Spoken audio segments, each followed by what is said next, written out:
Hey guys, Wyatt Claypool here. I have to show you a clip from the British Columbia legislature last week that I think fully encapsulates just how stupid Canadian politics can get. I assume the vast majority of you watching this video right now are Canadian citizens. But a member of the BCNDP government would disagree. She thinks that you are an uninvited guest and the only legitimate Canadians are First Nations Canadians.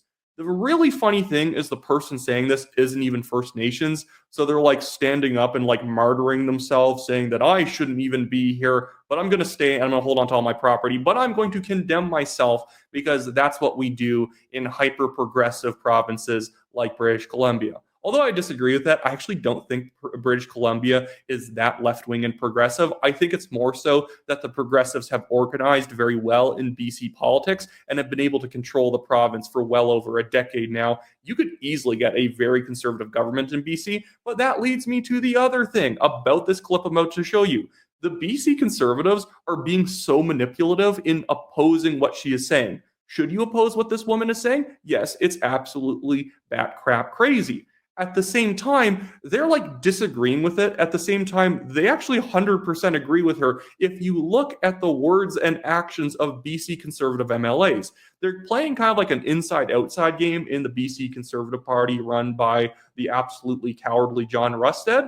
A BC NDP person or some radical left wing activist will say something insane. They'll say, those particular words are insane. And then they will basically do the same insane stuff, but with more conservative red meat rhetoric. Well, no Canadians, we're not settlers, we're Canadians, we're British Columbians. Also, we're very in favor of DRIPA, and we think every single project should be subject to First Nations band veto. Good job, John. Anyways, before I get into the video, guys, if you like my show, please drop a like on the video, subscribe if you're not yet a subscriber, and then leave a comment on what you think on this. It's going to be a big ball of yarn I'm going to kind of untangle in front of you guys here. So comment on whatever aspect you think is particularly interesting to you. But here's the statement, which was first posted by the BC Independent MLA, Dallas Brodie. A few weeks ago, in estimates, I heard the member for Columbia River Revelstoke express discomfort with the terms settler, uninvited guest, and colonizer. That prompted me to deeply reflect on where these terms come from and why they matter.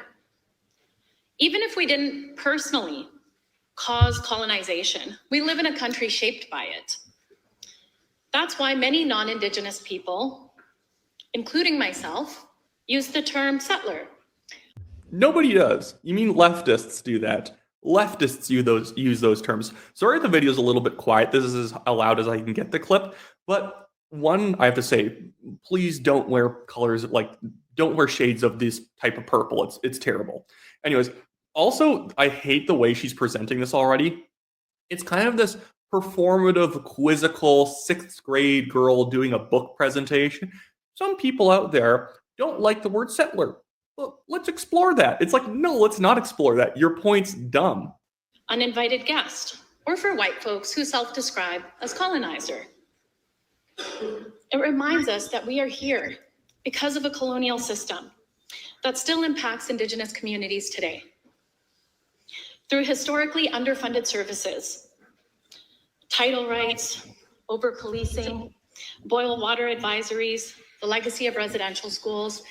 It goes on like this, but she's just wrong. I think we can just say that she's deeply wrong about British Columbia and Canada. And also, if she feels guilty about being a colonizer, about being a settler, about being an uninvited guest, she can leave.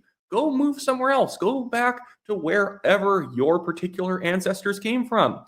I think Canada should be an open society where people who want to be Canadian are allowed to show up and be Canadian. That's why our current immigration system sucks, because we get a bunch of people who could care less about Canada showing up for a job because there's money, and then they're either going to leave eventually or they're just going to stick around here and try and turn their patch of Canada into wherever home was. We see that all over the place with like literal street fights by people from like Eritrea or whatever going on. It's like ridiculous. Like, who the heck allowed this to go on? You don't get to bring tribal fights from home to this country. But that's not what we're talking about today.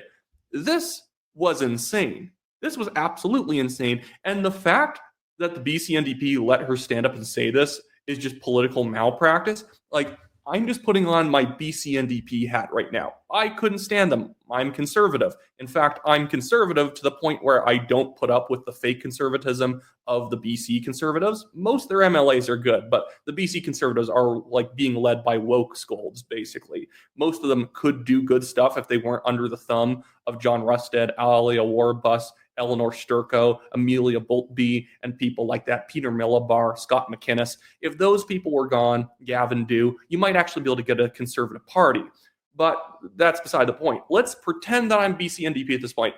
You won the last election off of the backs of a lot of liberal voters, a lot of older liberal voters who, while they are not conservative, are not going to put up with stuff like this. Again, this is the elbows up crowd.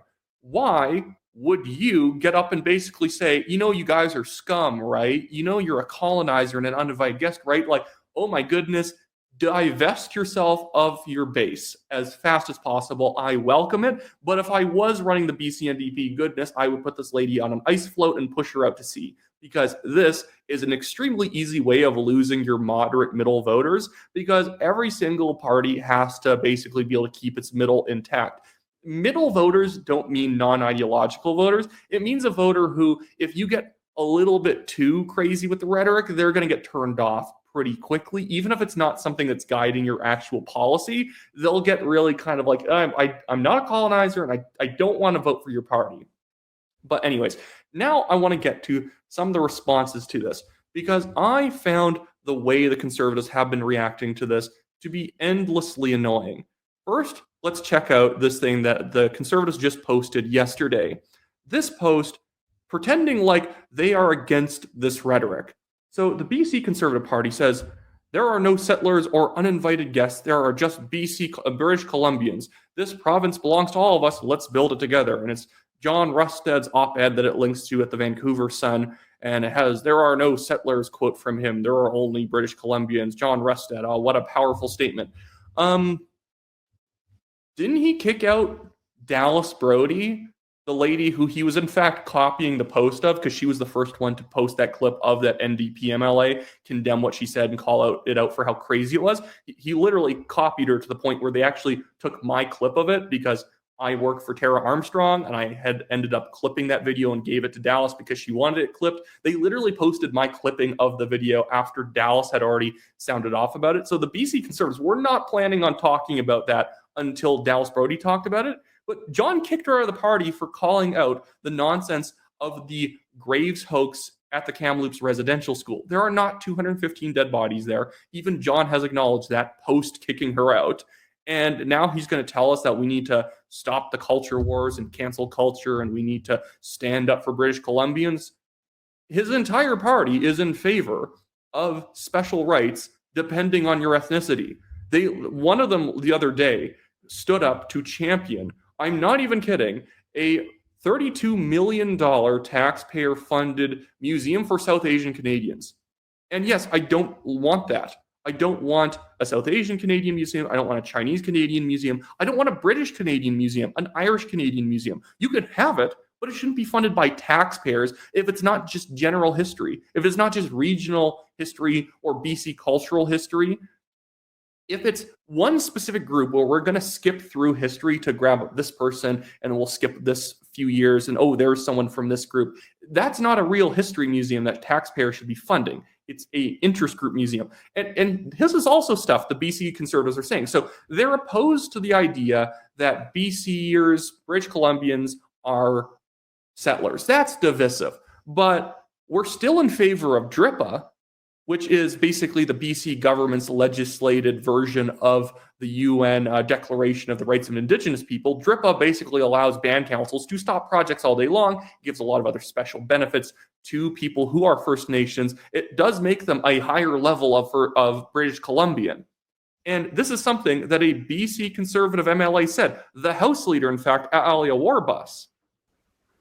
There needs to be a recognition that it be afforded the time it takes to have the alignment with DRIPA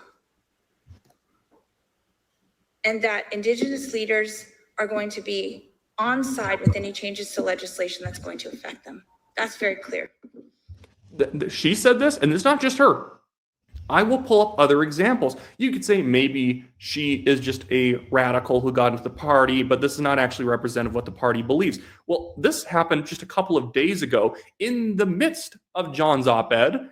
Peter Millibar, one of their guys from Kamloops, a conservative MLA, Peter Millibar, says, I sincerely wonder what the 3 BCNDP caucus members, who are all strong Indigenous leaders, think about having to toe the voting line that EB demands. I spoke to this in my Bill 15 debate. If EB truly thinks he has the support of his caucus, allow a free vote on Bill 15 and 14. My goodness. So he's making a racial argument that shouldn't the 3 BCNDP Indigenous MLAs not like Bill 14 and 15 because it's trampling all over First Nations land title? One, guys, Bill 14 and 15 are bad bills, but they're frankly, even those bills, as much as they suck, are technically better than the status quo. Now, I work with the 3 independent MLAs, and between the intolerable status quo and these crappy bills, they were just not going to vote. The NDP can pass them anyways, so why even get involved? So, but the conservatives, people like Peter Millibar, were getting up and basically saying these bills suck because they don't enforce environmental regulations hard enough. They don't give enough veto power to Indigenous bands. What? How, is this a conservative party? So this is what I hate. When the BC Conservatives get up and they say, we don't like this MLA's rhetoric about everyone being uninvited guests. That's gross. Everyone's a British Columbian. And then they're in favor of DRIPA, and then they argue against Bill 14 and 15 because they don't have enough, they're not like blocking projects enough. They don't allow Indigenous band councils that only represent like a few hundred people to be able to block pipelines and mines and forestry projects. Here's another BC conservative MLA, Scott McInnes. Here is him arguing against 14 and 15. Do you live in small town BC? When was the last time the Premier spent any significant time in your community? Here in rural British Columbia, where it's already hard enough to get infrastructure projects moved to the front of the line, Bill 15 will most certainly make it that much harder. That's literally not even true. I don't like Bill 15. That is a ridiculously asinine position on Bill 15. He'll even contradict himself in the next few seconds here because he doesn't know what he's doing. Bill 15 essentially allows the government to handpick projects for infrastructure that it deems as provincially significant. No oversight, no discussion, no accountability. So this is why people like Scott McInnes, and I have tapes of him in the legislature getting up and saying, First Nation bands don't like this because it doesn't allow them to have veto power. It doesn't allow them to have endless consultations. It doesn't have enough environmental oversights. Sorry, does the bill slow down infrastructure projects or does it speed them up? Because my problem with the bill was the second part. It handpicks projects the province likes. And I don't think that's right. You should have to fast track all projects in a region, which we are trying to get done in an amendment as the 3 independent MLAs, Jordan Keeley, Dallas Brodie, and Tara Armstrong, are going to try and put forward amendments that universalize the bill to just be mass deregulation, and that's it. The EB and his cabinet don't get to pick that project and that project, but not the other ones. So he's saying that the bill is going to make it harder to build, but it actually lets the government fast track projects it likes. Okay, well, what's your point here, Scott? This is not what good governance is. Bill 15 has completely sidelined local governments. It has completely sidelined the voice of First Nations. The Premier needs to listen to British Columbians. The opposition to Bill 15 is significant. I'm urging the Premier to reconsider and pull Bill 15 off the table. The problem is that he and the Conservatives are not opposing Bill 15 from the right. They are opposing Bill 15 from the left. They are literally joining with the BC Greens to make arguments I only thought the BC Greens would make, basically saying these bills should be even, like the project process needs to even be more hamstrung by consultations. I don't like 1415 because they're arbitrary. 14 only applies to renewable projects, fast tracking those. That's why we're going to try and amend it that it has to apply to all types of energy projects and resource projects. And that, again, they can't pick winners and losers. They have to say, we fast track all projects in this region. And that's how it works. They can't just say that one and not that one. But then the Conservatives are basically saying, no, we want everything to be slow forever, because they're just opposing stuff blindly without actually thinking through what their argument is. Some other stuff we got going on here. Actually, you know what? Let's talk about something positive.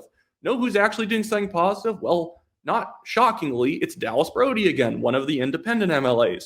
She is rolling out, and I encourage you all to go and check it out if you're in British Columbia and sign the petition. It's dropdripa.ca to get rid of the Declaration of the Rights of Indigenous People that is blocking all projects. It's a ridiculous piece of legislation that centralizes power in the hands of very few people who are incentivized to basically be obstinate, because they can then sign a deal that may give them financial benefits to their local government. And these are oftentimes governments who are already getting tens of millions to over hundreds of millions of dollars in communities where there's only, like, again, a few hundred people on some of these reserves. But here is Dallas Brodie talking about it. Hi, Dallas Brodie here. In 2019, David Eby, John Rustad, and every other MLA in the legislature passed the most racist and radical law in British Columbia's history. It's called the Declaration on the Rights of Indigenous Peoples Act, more commonly known as DRIPA. DRIPA entrenches the racial divisions between Indigenous and non-Indigenous British Columbians. How does it do that? Well, first, DRIPA transfers public and private lands to Indigenous bands who are not accountable to BC laws, to BC voters, or even to their own members. And she's absolutely right.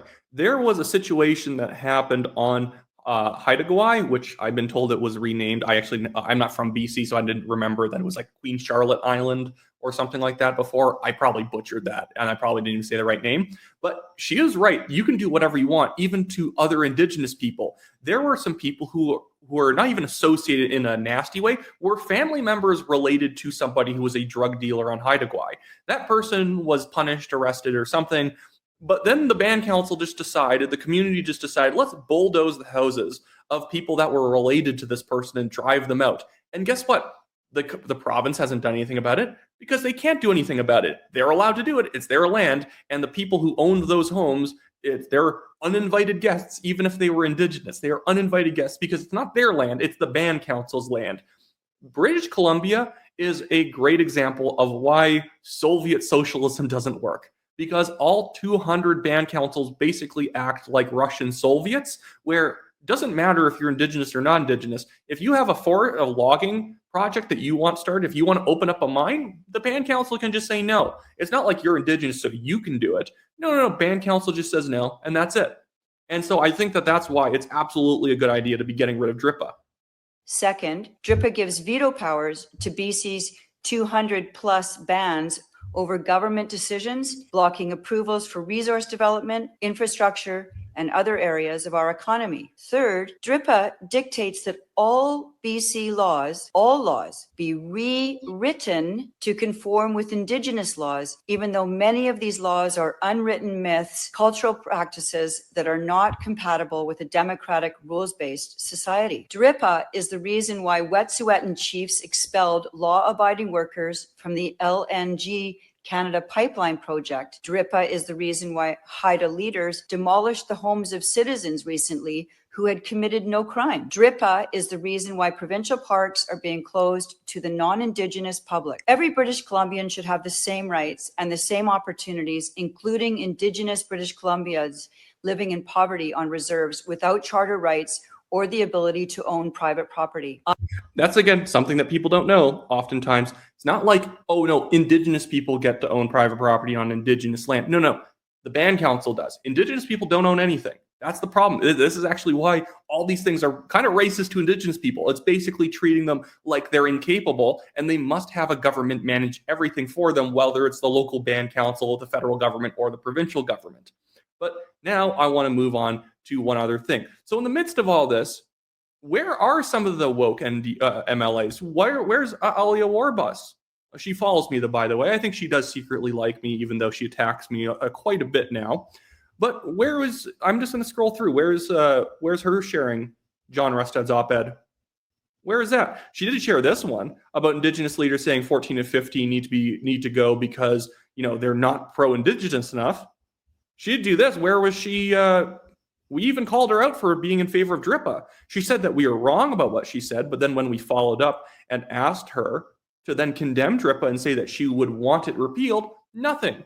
Has John said that he wants DRIPA repealed? No. Has any MLA come forward since Warbus said that, well, the bill 14 and 15 are bad because they are not honoring DRIPA enough. They are not taking the time to fall in line with DRIPA. Not a single one of them has dared stand up and say anything different, because she's basically the one who owns that issue now for the party. And although the BC Conservatives ran on repealing DRIPA, I guess they're just not going to do that anymore.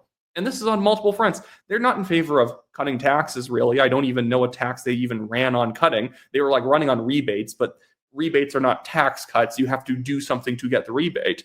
They don't really oppose SOGI 123 anymore. It's more so that they just think that age inappropriate books should be removed from libraries. And let's be clear, they're not age inappropriate, they are sexually inappropriate. Nobody at any age should be reading this garbage, and SOGI should not be taught in any classroom, no matter what age the kids are. I know it's not curriculum, but it's like basically an anti-bullying pedagogy or whatever you would call it. It's still basically allowing them to bring in more kind of like woke gender theory into the classroom to teach. It's bad. It's just overall a very foolish thing for them to have in any school. But now the Conservatives just say it's age inappropriate. So I guess if we only limit it to middle school and on, then it's okay. Or it has to not under grade 3. Tons of issues they've just dropped. They just don't care much about getting resources developed. Now, apparently, they have the same position as the NDP, that first environmental activist groups and band councils must be honored before we put any shovels into the ground to dig a new mine.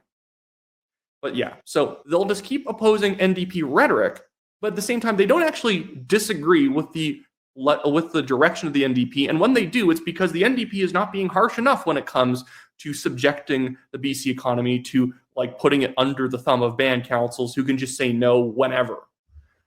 Anyways, all this stuff annoys me to no end. But I will be linking in the description below, as well as pinned at the top of the comments, the Drop DRIPA petition. Make sure to sign it if you're in BC and you oppose DRIPA.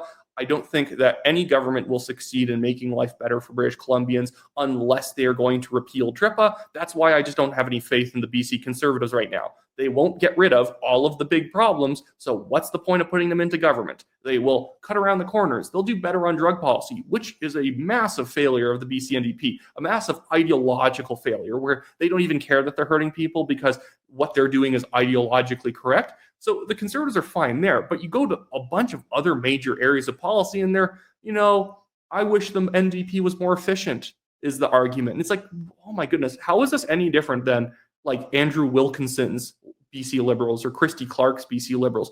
Kevin Falcon would actually like run circles around these guys when it comes to ideological conservatism. The man was literally more conservative than John Rested currently is. And the party's been taken over by about 7 MLAs who can do and say whatever they want. And if someone in caucus currently says anything conservative, they will be attacked, just like Eleanor Sturko and Alia Warbus. No, not her. It was Amelia Bowlby in this case. They attacked Heather Maas for inviting a Christian reform group to the legislature to talk on the issue of basically pro-life stuff, MAID, gender theory, SOGI 123. It was a reformed Christian organization that just advises on policy, and that was too far to those MLAs, and they attacked their own caucus member. Disgusting. Anyways, so that should be it for me today, guys. Thank you for watching the video. Make sure to like the video, subscribe to the channel, leave a comment, and I'll see you guys next time.